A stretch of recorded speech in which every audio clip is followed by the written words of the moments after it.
আসসালামু আলাইকুম। ফেসবুক সকল ভাই ও বোনেরা সবাইকে সালাম ও শুভেচ্ছা।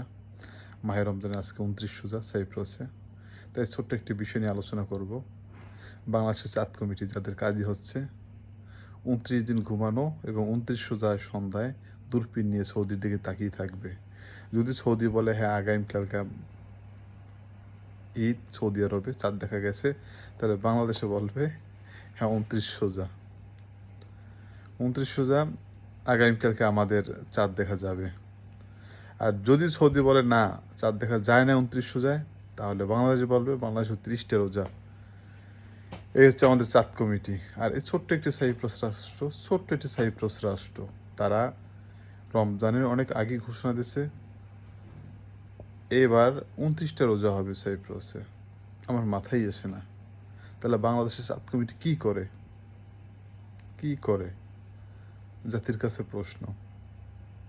চাই ভালো থাকবেন, অগ্রিম ঈদের শুভেচ্ছা। আল্লাহ হাফেজ।